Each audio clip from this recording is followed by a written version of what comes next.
bab yang baru, bab yang ke-34. Babu ma jaa annal a'mala bin niyyah wal hisbah. Ayat iaitu bab yang menceritakan tentang amalan-amalan dengan niat.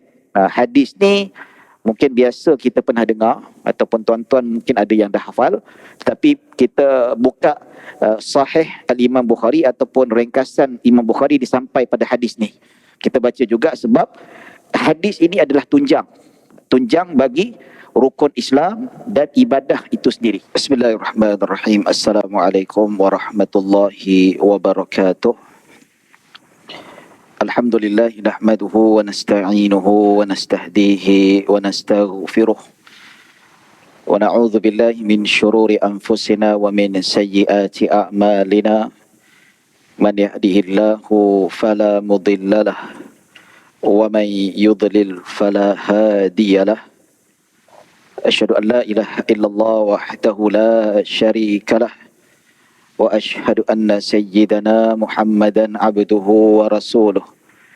Allahumma salli wa sallim wa zid wa barik ala sayyidina Muhammad abdika wa rasulika an-nabiyyil ummi wa ala alihi wa sahbihi ajma'in. Subhanaka la ilma lana illa ma 'allamtana innaka antal alimul hakim. Rabbi syrah li sadri wa yassir li amri wahlul 'uqdatan min lisani yafqahu qawli, amma ba'd. Alhamdulillah, syukur pada Allah Subhanahu wa taala atas nikmat serta limpahan kurnia yang Allah berikan kepada kita. Nikmat yang begitu melimpah ruah, nikmat yang begitu segar dalam kehidupan kita, nikmat kesihatan, nikmat mampu untuk kita beribadah, datang ke masjid, dan pelbagai lagi ibadah-ibadah yang boleh kita lakukan dengan selesa, dengan rasa kuat, dan kita dapat juga duduk dalam satu majlis yang Allah Subhanahu wa taala muliakan. Tuan-tuan dan puan-puan dirahmati Allah Subhanahu wa taala, pada malam ini kita sambung pengajian kitab ringkasan Sahih Al-Bukhari ataupun dalam bahasa Arabnya yang bermaksud Mukhtasar Sahih Al-Bukhari, yang mana kita pada pengajian yang lalu kita masih lagi dalam bab keimanan, yang mana hadis yang Nabi SAW jelaskan dalam kita melayari kehidupan kita ini, kita akan berhadapan dengan beberapa situasi. Pertama, kita tahu ada benda yang memang jelas halal, dan ada benda yang memang jelas kita ketahui dia haram, jelas kita tahu hukum dia. Dan ada kala kita tak pasti sebab kita ni orang awam, kita ni bukan kalangan ulama, dan kita tak dapat identify. Ada dinamakan umurun mustabihat ataupun umurun mutasyabihat, benda yang tak pasti halal ke haram. Kalau dia tak tanya pun kita tak pasti. Dan kita nak tanya orang pun, siapa kita nak tanya mungkin susah berdasarkan tempat lokasi, tak ada ulama mungkin ke. Maka di situ perlunya ada rasa takwa dan rasa wara'. Maksudnya ada benda-benda syubhat, tak pasti benda tu, ya, ataupun benda tu khilaf ulama. Ada ulama kata boleh dan ada ulama tak kata boleh. Jadi Nabi SAW kata, faman ittaqa syubhat faqad istabra'a li dinihi wa 'irdihi. Sesiapa yang menjaga dirinya daripada benda-benda yang syubhat, bermaksud dia menjaga dirinya dan maruah agamanya. Menjaga maruah dirinya dan menjaga maruah agama dia. Jadi dalam erti kata, sebab itu ulama kata ada satu kaedah hampir sama kita boleh apply kan. Nabi kata, ulama kata al-khuruj minal khilaf mustahab. Itu keluar daripada khilaf itu adalah mustahab. Contoh, ada ulama kata benda ni tak boleh, ada ulama kata boleh. Maka kita ambil pendapat yang kata tak boleh itu lebih selamat. Sebab itu kaedah ada ulama nyatakan sebagai satu panduan untuk kita menghadapi situasi seperti ini.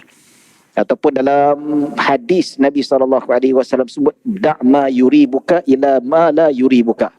Tinggalkan benda yang kamu rasa was-was kepada perkara yang kamu tak rasa was-was. Kalau rasa was-was, halal ke tak halal? Ya, semalam saya nak bawa isteri saya dan anak-anak saya makan dekat mall lah. Dah lama tak keluar bersama. Nak pergi makan kat kedai ni. Kedai ni halal ke tak halal? Tengok ada ke logo halal Jakim. Macam tak nampak. Jadi saya kata dengan isteri saya, tak apalah, kita ambil jalan selamat. Kita cari kedai lain lah. Ya. Jadi warak dalam hal seumpama ini untuk menjaga maruah kita dan agama kita. Dan hadis itu juga cerita tentang dalam tubuh badan kita ni ada segetul ataupun seketul daging. Kalau daging tu baik, maka baiklah tubuh badan kita. Kalau seketul daging tu busuk ataupun teruk, teruklah kita, tuan-tuan. Ala wahyal qalb, iaitu jantung. Kalau istilah masyarakat kita ni, hatilah. Kalau hati baik, insya-Allah perilaku kita baik, akhlak kita baik. Kalau hati ni busuk, jahat, maka semua akan jahat, tuan-tuan. Baik, tuan-tuan dan puan-puan dirahmati Allah Subhanahu wa taala, kita masuk bab yang baru, bab yang ke-34. Babu ma jaa annal a'mala binniyah wal hisbah. Ayat, iaitu bab yang menceritakan tentang amalan-amalan dengan niat. Hadis ni mungkin biasa kita pernah dengar, ataupun tuan-tuan mungkin ada yang dah hafal, tetapi kita buka Sahih Al-Imam Bukhari ataupun ringkasan Imam Bukhari disampai pada hadis ni. Kita baca juga sebab hadis ini adalah tunjang bagi rukun Islam dan ibadah itu sendiri. Jadi elok kita baca dan kita bahaskan mutiara-mutiara di sebalik ataupun yang tersembunyi daripada hadis Nabi SAW. Baik, kita baca bismillahirrahmanirrahim. Qala al-musannif rahimahullahu taala wa nafa'ana bihi wa bi'ulumi fid dharain. An Umar bin Al-Khattab radhiyallahu anhu qala Rasulullah sallallahu alaihi wasallam al-a'malu binniyah wa likulli imri'in ma nawa faman kanat hijratuhu ila Allah wa rasulih fahijratuhu ila Allah wa rasulih wa man kanat hijratuhu lidunya yusibuha aw imra'atin yatazawwajuha fahijratuhu ila ma hajara ilaih. Baik, hadis ini bermaksud Sayyidina Umar Al-Khattab radhiyallahu anhu berkata bahawa Rasulullah sallallahu alaihi wasallam bersabda, sesungguhnya setiap amalan itu hendaklah dengan niat ataupun bergantung dengan niat. Walikulli imri'in ma nawa, dan setiap individu itu dapat apa yang dia niatkan. Dan Nabi kata faman kanat hijratuhu ila Allah wa rasulih fahijratuhu ila Allah wa rasulih.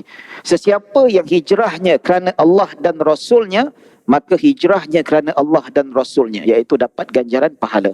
Faman kanat hijratuhu lidunya yusibuha aw imra'atin yatazawwajuha fahijratuhu ila ma hajara ilaih. Dan Nabi kata sesiapa hijrahnya disebabkan dunia yang dia ingin dapatkan ataupun disebabkan wanita yang ingin dia nikahi, maka hijrahnya menurut apa yang dia hendaki. Hadis riwayat Bukhari dan Muslim dan sunnah-sunnah sittah yang lain.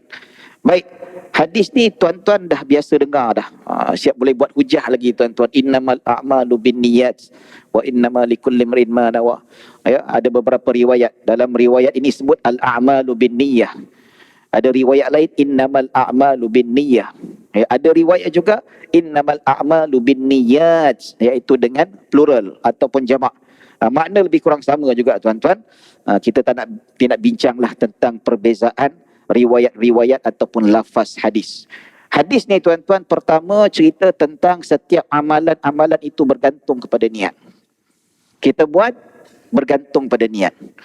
Dan frasa seterusnya menjelaskan bahawa setiap individu itu dapat apa yang dia niatkan. Maksudnya apa? Niat ini Allah nilai terhadap amalan-amalan kita. Itu punca nak tahu amalan kita diterima ataupun tidak. Jadi di sini sebab itu Nabi kata innamal a'malu binniyat. Sesungguhnya amalan-amalan itu bergantung pada niat. Maksudnya Allah nilai amalan kita ikut niat. Kalau niat kita ikhlas, dapat pahala. Kalau niat kita riak, nak menunjuk-nunjuk, maka bala ataupun seksaan yang kita akan dapat. Dan Nabi kata setiap individu dapat apa yang dia niatkan.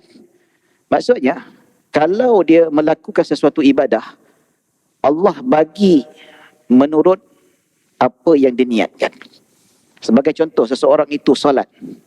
Kalau dia solat berjemaah atas sebab untuk mengabdikan diri pada Allah, ikhlas kerana Allah, maka dia dapat ganjaran pahala, dia dapat syurga daripada Allah Subhanahu wa taala. Tetapi dia datang berjemaah sebab nak menunjukkan dia ni rajin ibadah. Ya, dia nak menunjukkan dia ni memang kaki masjid, maka dia dapat, orang akan puji dia. Baguslah Tuan Haji ni, hujan lebat, ribut petir, puting beliung, dia datang masjid. Dia datang juga niat dalam hati supaya orang tahu aku di kaki masjid. So dia dapat puji-pujian, ya, dapat apa kata-kata yang bagus daripada masyarakat, dia dapat. Tapi ibadahnya tidak diterima oleh Allah Subhanahu wa taala. Cuma satu, kita perlu ingatkan diri kita, berkenaan dengan hati, hanya Allah saja yang boleh menilai. Orang tu datang masjid, ikhlas tak ikhlas, kita satu benda pun tak tahu. Tak boleh kita nak judge, tak boleh kita tak layak. Hanya Allah saja. Maksudnya, innamal a'malu binniyat, ikhlas tak ikhlas, riak ke tidak, itu urusan Allah, bukan urusan kita. Ya, masuk yang biasa saya cakap lah, orang hantar derma masuk Facebook, ya, masuk dekat TV. Tak boleh kita nak pertikaikan. Itu tunjuk-tunjuk derma dekat Facebook, nak riak lah tu. Siapa kita? Bahkan zaman sekarang ni tuan-tuan, kalau kita buat kerja kebajikan, kena tunjuk kat orang. Betul tak? Setuju tak? Contoh macam PBZ, macam Lembaga Zakat Selangor. Cuba bayangkan, kalau badan-badan otoriti yang tak tunjuk kerja mereka, tak tunjukkan bagaimana mereka mengagihkan zakat-zakat ni, apa kata orang ramai? Dah tunjuk, dah bukti, dah bentangkan audit, berapa banyak dilaporkan, banyak gini. Itu pun ramai yang fitnah lagi tuan-tuan. Ya, kaki masjid pula tu yang bina. Fakta tak betul, ikut hawa nafsu, dengar netizen cakap tu cakap ni. Itu tunjuk tu. Bayangkan kalau tak tunjuk, kalau tak pamerkan kerja-kerja dan usaha dan tanggungjawab mereka, lagi teruk kena tuan-tuan. Nampak? Ya. Jadi bukan urusan kita nak menilai ikhlas tak ikhlas seseorang. Ini urusan Allah Subhanahu wa taala. Ya. Innallaha la yanzuru ila amwalikum wala ajsadikum, innama yanzuru ila qulubikum. Dalam hadis Nabi kata, sesungguhnya Allah tak melihat harta kamu, tak melihat tubuh badan kamu cantik ke handsome, tetapi Allah melihat hati kamu, ikhlas ataupun tidak. Maksudnya yang tengok hati hanya Allah saja. Hadis tu pun sebut Allah. Tak ada kata innan nasa la yanzuruna ila ajsamikum wala amwalikum, tak ada. Dia kata innallaha, Allah saja yang melihat hati kita. Ya, baik. Jadi Nabi SAW sebut, dia membawa satu perumpamaan dalam satu ibadah perlu ada keikhlasan. Nabi kata faman kana hijrah, sesiapa hijrahnya kerana untuk dunia yang dia mahu dapatkan ataupun disebabkan wanita untuk dia nikahi, maka dia dapat apa yang dihendakkan tapi tidak akan dapat ganjaran daripada Allah. Berbanding kalau ada orang dia berhijrah daripada Mekah ke Madinah sebab nakkan pahala Allah. Ya, bagaimana golongan muhajirin berhijrah daripada Mekah, tinggalkan kebun, tinggalkan harta, tinggalkan rumah, tinggalkan harta, tinggalkan segala-galanya. Pasal apa? Nak selamatkan akidah kerana Allah. Macam ni dapat pahala. Ya, ni seolah-olah Nabi bagi amaran kepada para sahabat yang nak berhijrah, ikhlaskan hati. Jangan ada pula yang pergi berhijrah, alang-alang Nabi suruh berhijrah, aku pun nak bawa pergi berniaga lah, dapat untung sana. So niat dia berniaga, bukan kerana Allah. Dan ada riwayat sebagian ulama mengatakan hadis ini timbul, sebagian ulama ada ulama menafikan, ada ulama mengatakan ada seorang muslimin ataupun ketika itu pada zaman Nabi SAW, dia tak nak berhijrah. Ya. Tapi dia muslim, dia tak nak berhijrah, nak keluar dari kampung. Tapi sebab dia syak dengan seorang perempuan. Orang perempuan tu pun muslimah juga. Dia kata kalau kau hijrah, ikut aku sekali berhijrah, kau akan kahwin dengan aku.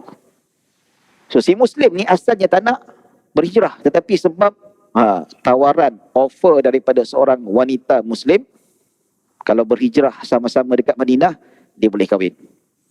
So dia berhijrah itu atas sebab nak kahwin, bukan kerana Allah dan Rasulnya. Jadi itu yang Nabi bagi tahzir, Nabi bagi amaran supaya ibadah kita kena ikhlas. Ya, kena ikhlas. Maksudnya dalam tindak tanduk ibadah kita mesti kerana Allah pertama. Duniawi selit-selit tu perkara biasa ni tuan-tuan. Ya.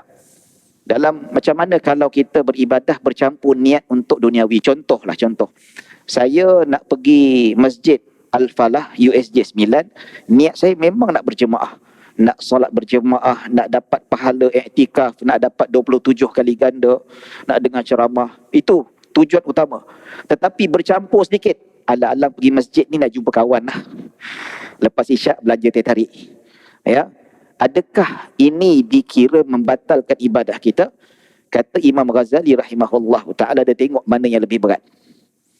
Imam Ghazali kata, kalaulah yang niat kerana Allah tu lebih, maka keikhlasan itu tidak terbatal. Tetapi kalau duniawi tu lebih nak jumpa kawan daripada nak berjemaah tu, maka tidak diterima oleh Allah Subhanahu Wa Taala. Salat sah.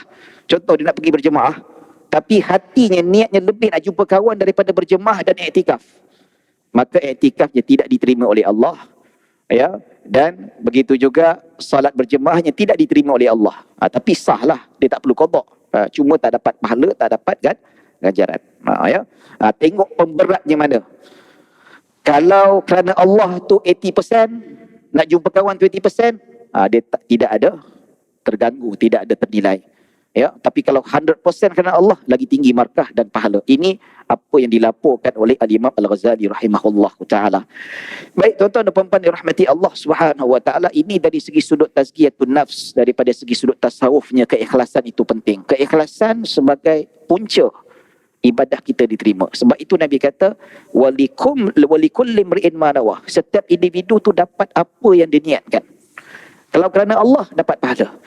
Kerana pujian, dapatlah pujian, tapi tak dapat pahala.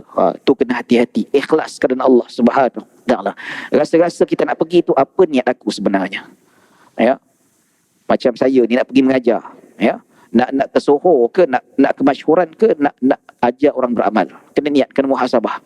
Supaya kita pastikan ibadah kita tidak sia-sia. Baik. Dari segi sudut beberapa hukum yang kita nak bincangkan tuan-tuan, yang mana hadis ni menunjukkan setiap amal ibadat mesti dengan niat. Sebab itu ulama mazhab Syafi'i, termasuk majoriti ulama, mengatakan bahawa setiap amal ibadat wajib dengan niat. Sebab itulah mana-mana ibadah, ya, kalau tengok solatnya, zakatnya, puasa, haji, apa-apalah, solat sunat, tahajud, tak kira lah, wuduk, mesti dengan niat. Kalau tidak sah. Sebab apa? Niatlah membezakan antara adat dan ibadah. Sebagai contoh, bayangkan kalau ibadah tu tak ada niat, macam mana kita nak membezakan antara mandi biasa dan mandi junub? Kalau seseorang yang berjunub kan, dia berjunub, atau perempuan dia dah habis haidnya, sebelum solat dia kena mandi. Kalau tak ada niat, jadi mandi biasa lah. Betul tak? Dia mandi bersih macam mana sekalipun, dia pakai satu botol sabun, shampoo, tak ada niat mandi junub, tak sah. Sebab mandi junub tu ibadah. Sebab tu ulama kata, kena ada niat. Pada jirusan anggota yang pertama, kena pada niat. Itu saja, lepas tu kita serahkan, kita teruskan. Kalau berwuduk pada rukun anggota badan yang pertama. Ya, sebab berdasarkan hadis ini, Nabi kata, innamal a'malu binniyat. Sesungguhnya amalan itu mesti dengan niat. Dari segi sudut hukum fikahnya. Ya. Baik, selain daripada ibadah, begitu juga wacana untuk kita sampai kepada ibadah, iaitu wuduk dan mandi junub juga wajib disertakan dengan niat. Kalau wuduk tak sah, maka mandi junub juga tidak sah. Ya. Baik, jikalau ibadah itu tak ada niat, ketika Allahu Akbar dia tak ada pasang niat sekalipun, dalam hati pun tak ada, maka ibadah tu sia-sia. Atau ketika takbiratul ihram dia berkhayal, Allahu Akbar.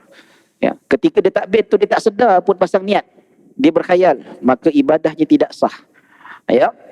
Jadi yang mana kalau kita sebut dalam mazhab Syafi'i, niat ni yang wajib dekat hati. Yang disunatkan, digalakkan, dilafazkan supaya sebelum kita takbir, secara logiknya bila kita lafaz usalli fardal maghribi 3 raka'atin ma'muman lillahi ta'ala, bila kita sebut, automatik hati kita akan bersedia. Bila kita bertakbir, automatik hati kita pun akan terbawa niat daripada luar tu dalam hati. Itu membantu. Tetapi Kalau tak nak lafazkan tidak menjadi masalah. No problem at all. Tidak menjadi masalah, tidak jadi isu. Ya. Dan sesiapa nak melafazkan niat pun tak ada masalah. Kita tak nak ada pendapat yang ekstrim sampai mengatakan bid'ah. Oh, lafazkan niat ni bid'ah, Nabi tak pernah buat. Ya. Sedangkan melafazkan niat ni ramai ulama yang memfatwakan boleh. Bahkan dalam Mu'jam Ibnul Muqri, ya, bahawa dia menyatakan bahawa Imam Syafi'i sendiri pun apabila dia bertakbir, sebelum bertakbir dia akan lafaz niat. Dalam Mu'jam Ibnul Muqri, saya boleh tunjukkan tuan-tuan. Ya, Syekh At-Tarifi, ulama hadis daripada Arab Saudi, dikata sanad itu sahih, yang mengatakan Imam Syafi'i melafazkan niat. Ya, takkan Imam Syafi'i melakukan bid'ah? Ya betul, memang tak ada riwayat yang Nabi melafazkan lafaz niat. Tetapi bagaimana ulama mengeluarkan perkara itu digalakkan? Sebab berdasarkan dia membantu untuk kita menguatkan hati pada niat. Dan kedua, sebab berdasarkan hukum qiyas. Walaupun Nabi tak ada sabit dalam hadis Nabi melafazkan niat, tetapi ada amal ibadah lain yang Nabi melafazkan niat, iaitu ketika Nabi umrah. Ya, ketika Nabi umrah dan haji, Nabi melafazkan niat. Maka ulama mazhab Syafi'i kata, kalaulah ibadah umrah dan haji Nabi melafazkan niat, begitu juga solat pun boleh. Nampak? Itu ada hukum qiyas. Begitu juga dalam riwayat ketika mana Nabi SAW melafazkan niat untuk puasa sunat. Ketika mana datang ke rumah salah seorang isteri Nabi, Nabi tanya, pagi ni ada makanan tak? Tak ada Rasulullah, dapur kita kosong, terpaksa tak berasap. Nabi pun tak makan lagi, Nabi pun kata, inni sha'im, aku berpuasa. Alang-alang tak ada makanan dekat rumah, hari itu Nabi terus niat puasa sunat. Maksud dia lafazkan inni sha'im, maka dibolehkan untuk melafazkan niat ketika di luar solat. Tapi kalau tak nak lafaz, there is no issue, tak ada masalah, no problem at all. Nak lafaz pun tak ada masalah. Ya, cuba dalam bab niat ni kita jangan terlalu ekstrim lah. Ekstrim ni maksudnya, ya dululah, sekarang ni kita mungkin tak nampak masyarakat yang ada penyakit macam ni. Dulu tu kalau kita tengok, kalau balik kampung, orang tua-tua dulu tu dia niat tu, lafaz niat tu kuat sangat. Usalli fardhal maghribi, sampai hujung masjid pun dengar dia bunyi dia tu. Ya, dia punya lafaz pun usalli fardhal dengan qalqalah, dengan tajwid sekali tu. Punya dahsyat. Kalau tak tepat tajwid baca lafaz niat tu, dia ulang balik. Ada tuan-tuan, ada. Saya pernah jumpa, tapi tak ramai lah. Ya, itu ekstrim lah tuan-tuan. Ya, tak perlu nak qalqalah, tak perlu nak mad arid li sukun, tak payah. Usalli fardhu zuhri, tak perlu kuat-kuat. Cukup dengar kat telinga kita, usalli fardhu zuhri arba rakaat. Ni usalli fardhal maghribi usal. Teruk sangat tu. Ya, Imam Syafi'i pun tak ajar macam tu. Sebab usalli fardhu zuhri arba rakaat, tak perlu nak tajwid semua tu. Itu ekstrim sangatlah. Ya, lepas tu yang masuk niat pun masalah juga. Allah. Itu problem. Sedangkan Imam Baijuri kata niat tu secara ringkas cukup. Ya, seolah kita bayangkan sahaja aku solat zuhur dah cukup. Tak payah sahaja aku solat zuhur 4 rakaat di masjid USJ 9, nama imam sikit. Panjang Allah tu. Itu duk panjang sangat tu. Allah.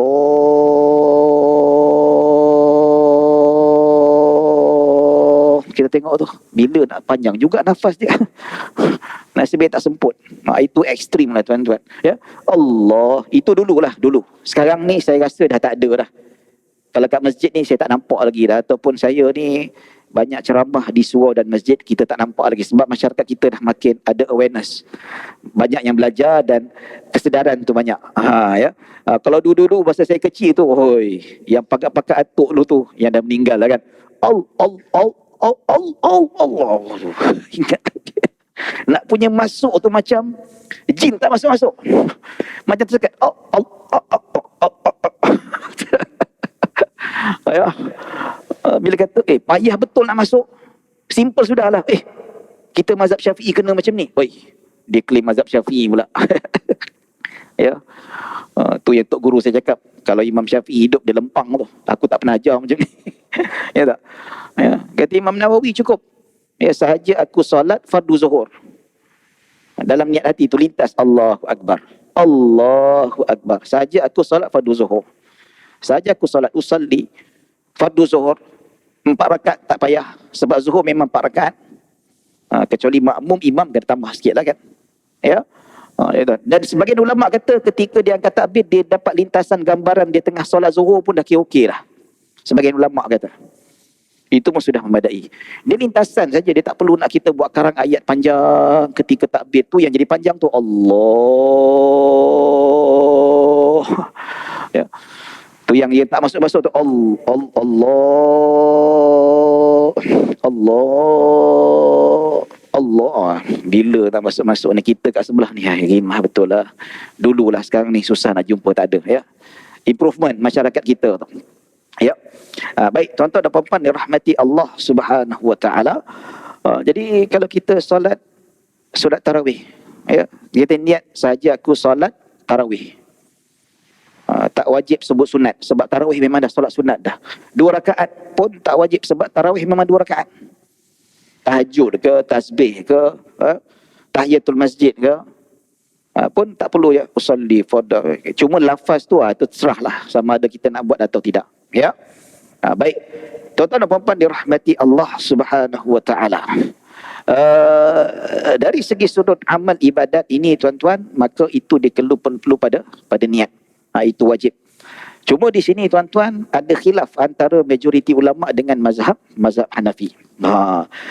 Mazhab Hanafi ni tuan-tuan, dia kata solat, zakat, puasa wajib kepada niat.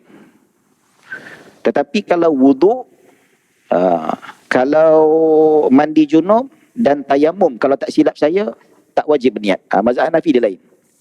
Ya, kalau kita mazhab Syafi'i, Maliki dengan Hambali, sama ada ibadat ataupun wasilah untuk beribadah seperti wudu dan mandi junub, wajib berniat. Sebab di sisi majoriti ulama termasuk mazhab kita, wudu dan mandi junub tu dikira juga sebagai ibadah. Nampak? Tetapi mazhab Hanafi dia kata wudu tak wajib niat. Maksudnya dia tak ada niat langsung, maka sah wudunya. Sama juga kalau dia tu dalam keadaan berjunub. Dia mandi biasa pun sudah dikira sebagai mandi junub. Sebab apa? Mereka mengatakan bahawa mandi junub dan wudu ni bukan ibadah. Dia cuma wasilah saja. Seperti macam orang pakai baju nak pergi solat. Seperti mana orang menutup baju nak untuk menutup aurat. Macam contoh sabun nak membersihkan tangan kita daripada yang bernajis dan kotoran. Jadi mereka berpendapat bahawa wuduk itu bukan ibadah. Tetapi pandangan mazhab Hanafi ini dikritik oleh majoriti ulama. Dia kata sedangkan dalam hadis banyak sekali menyebut tentang fadilat wuduk, fadilat mandi junub. Bagaimana disebutkan dalam hadis Nabi SAW, sesungguhnya idza tawadda'a al-'abdul muslimu kharajat khatayahu ma'al ma'i atau ma'a akhir qatril ma'i. Disebutkan bahawa jikalau seseorang hamba Allah yang beragama Islam bila dia berwuduk, maka dosa-dosanya akan gugur pada titisan air yang terakhir. Setiap titisan air dia berwuduk tu akan menggugurkan dosa. Ini menunjukkan bahawa wuduk ni ibadah. So bila wuduk dan mandi junub ni ibadah, maka dia wajib pada niat. Dan juga ada hadis Nabi SAW, Nabi sebut man tawadda'a ala tuhrin falahu 10 hasanatin. Nabi kata sesiapa yang berwuduk dalam keadaan dia bersuci, maka dia dapat 10 pahala. Maksud hadis ni apa? Kalau seseorang itu dia masih berwuduk, macam saya ni sekarang masih berwuduk, tuan-tuan sekarang masih berwuduk, bila azan Isya sebelum bila nak qamat, dia wuduk sekali lagi, ataupun dalam istilah memperbaharui wuduk. Nabi kata dia dapat 10 pahala. Nampak? Maksudnya sesiapa yang memperbaharui wuduk, dia dapat 10 kali ganda pahala. Bermaksud wuduk tu adalah sebagai ibadah. Maka bila dia melibatkan ibadah, maka dia wajib kepada niat. Ya tuan-tuan dan puan-puan dirahmati Allah Subhanahu wa taala. Ini khilaf ya. Kita tidak mau mempertikaikan kata mazhab Hanafi sesat ke mazhab jumhur sesat, tak nak.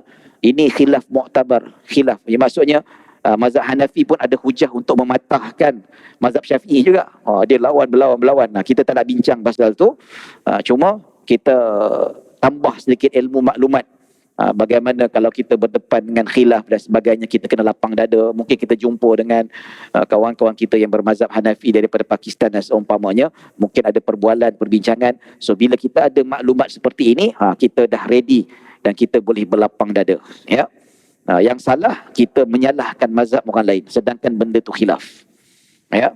Baik tuan-tuan dan puan-puan dirahmati Allah Subhanahu wa taala. Cuba yang menariknya, kalau disebutkan dalam mazhab Hanafi, kalau wuduk dan mandi junub itu tidak disertakan dengan niat, maka wuduknya sah, mandi junubnya sah.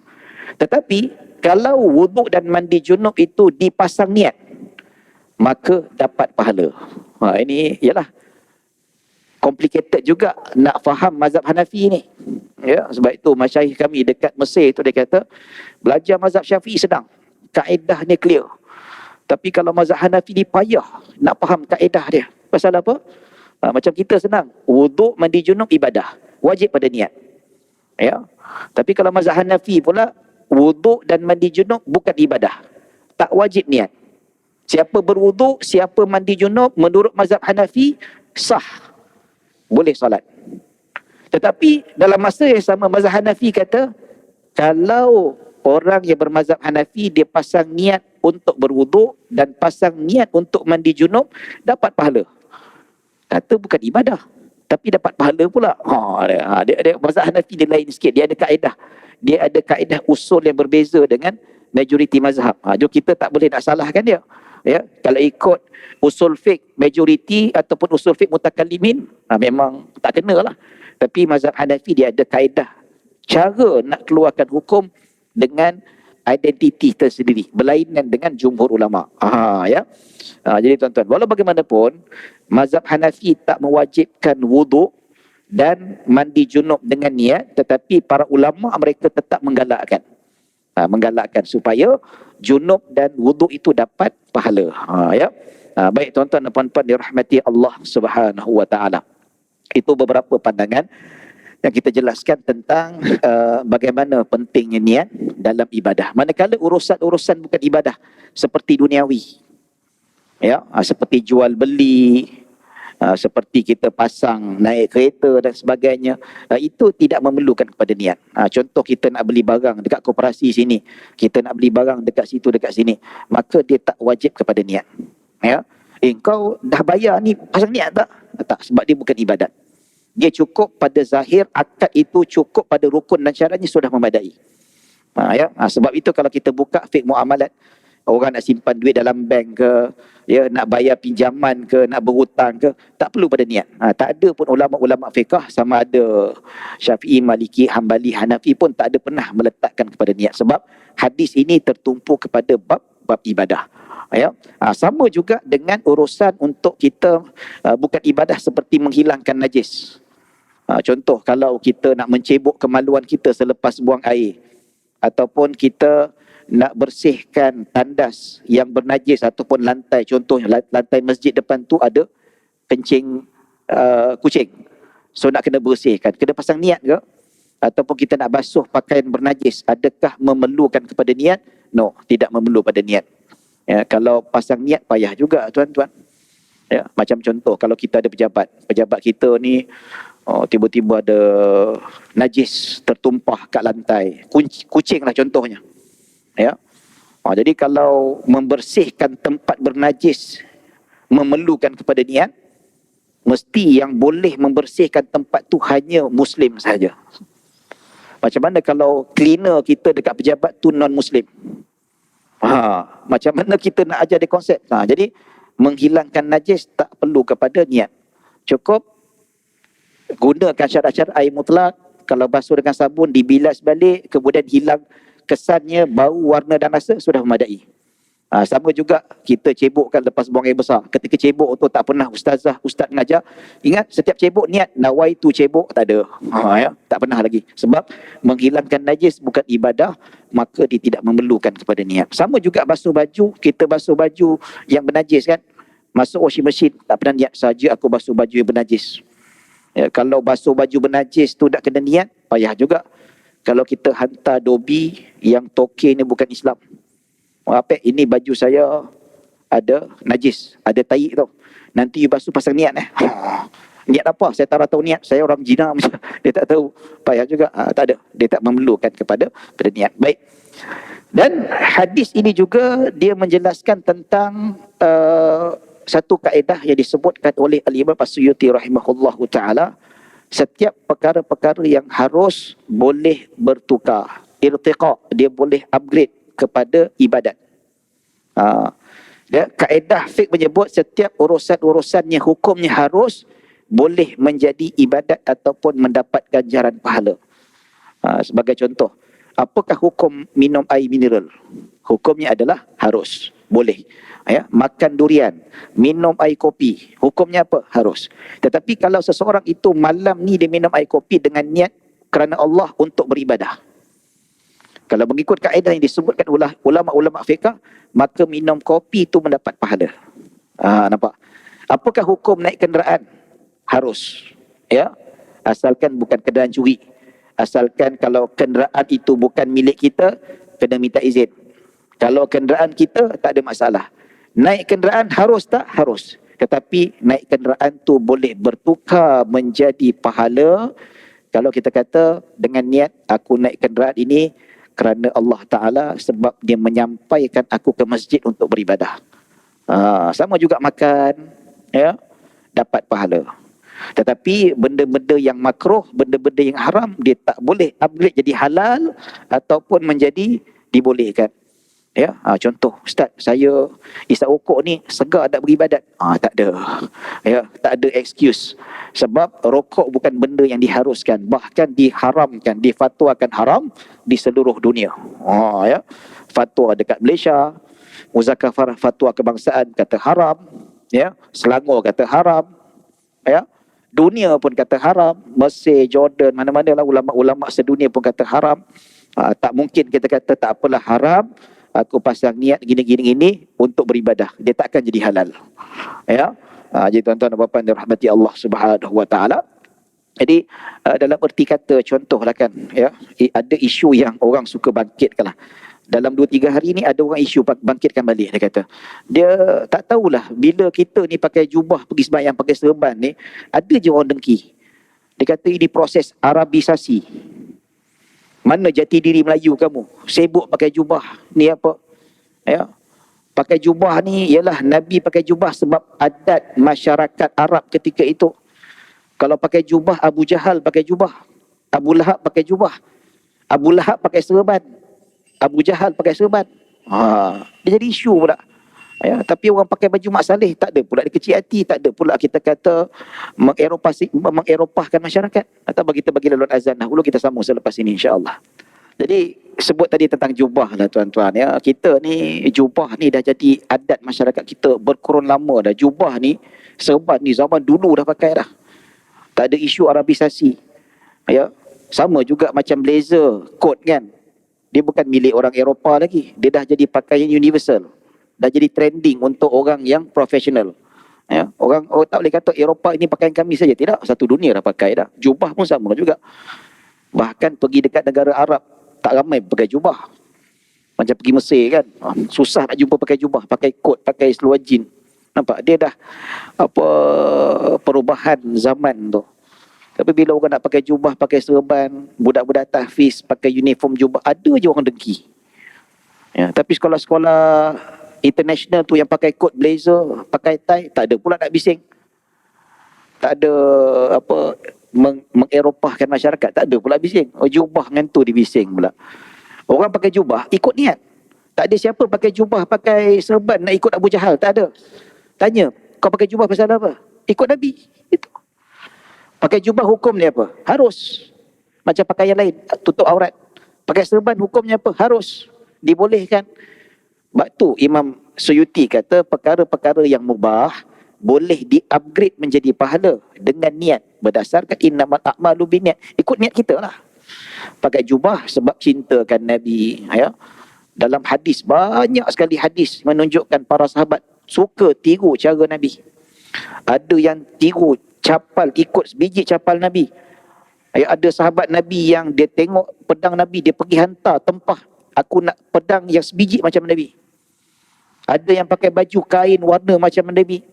Ibnu Umar, dia pakai serban ikut warna kesukaan Nabi. Muawiyah bin Qurrah, dia tengok Nabi tak suka butang ke atas ni, dia buka. Pasal apa dia buka? Dia kata sebab aku nampak Nabi buka. Hadis, beratus-ratus hadis menceritakan para sahabat suka tiru Nabi. Nampak? Jadi kalau sahabat boleh tiru Nabi, kita tak boleh pakai jubah, pakai serban. Ni alasan Abu Lahab, Abu Jahal lah, apalah semua ni. Ya, dia marah kat kita. Mana identiti kita orang Melayu duk pakai jubah? Yang dia tu, mana tanjak kau? Ya, pergi solat Jumaat pakai samping, pakai tanjak. Kan ni? Walaupun dah ada ramai buat macam tu, saya tak ada masalah, tuan-tuan. Ada kawan saya, dia pergi naik atas mimbar, dia pakai samping, pakai tanjak, macam hang tuah. Tak ada masalah. I have no problem. Ya, tak apa. Dia naik, dia tunjukkan jati diri dia, identiti orang Melayu. Silakan, tak ada masalah. Nampak? Tapi masalah yang kita pakai jubah ni, yalah, benda ni tuan-tuan, dia jadi trending kat internet dah. Benda tu dah senyap, dia naikkan balik. Apa dia dengki pun tak tahulah. Jadi, dia tuduhnya kata tak payahlah nak pakai jubah, pakai serban ikut Abu Jahal. Siapa kata pakai jubah serban ikut Abu Jahal? Kita ikut Nabi. Nampak? Anas bin Malik, asalnya dia ni tak adalah gemar labu. Labu, pumpkin tau. Labu pumpkin tu. Dia tak adalah makan sangat. Tapi bila dia tengok Nabi suka makan labu tu, dia pun suka. Dia suka bukan sebab sifat dia suka, sebab dia tengok Nabi suka makan, dia pun suka juga. Ini sifat sahabat, dia suka tiru gaya hidup Nabi. Sebab kalau kita tiru gaya hidup Nabi, ada something, ada pahala. Itu berdasarkan niat. Jadi para sahabat ni, mereka niat meniru Nabi SAW bukan apa? Sebab cinta Nabi, nakkan syurga bersama-sama dengan Nabi SAW. Jadi sebab itu kita kena penting faham konsep niat ni semua. Ya. Selagi benda-benda yang harus, niat baik, Alhamdulillah. Tapi tak bolehlah kalau benda tu haram, benda tu makruh, kita pasang niat baik, dia tak ada point. Dia tidak ada point. Sia-sia. Niatlah macam mana sekalipun. Tapi memanglah hukum makruh, benda tu haram, dia takkan jadi upgrade. Dia benda-benda yang mubah sahaja. Benda-benda yang harus sahaja. Ya, tuan-tuan dan puan-puan dirahmati Allah Subhanahu Wa Taala.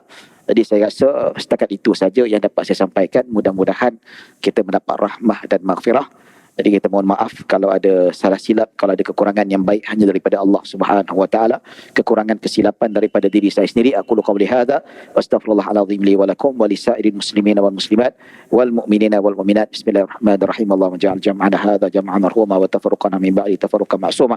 Allahumma la tada' fi maqamina hadza dhamman illa ghafarta wa la hamman illa farajta wa la daynan illa qadaita wa la maridan illa shafaita wa la hajatan min hawaijid dunya wal akhirati illa qadaitaha ya rabbal alamin. Sallallahu ala sayyidina Muhammadin wa ala alihi wa sahbihi wasallam. Alhamdulillah rabbil alamin. Assalamualaikum warahmatullahi wabarakatuh.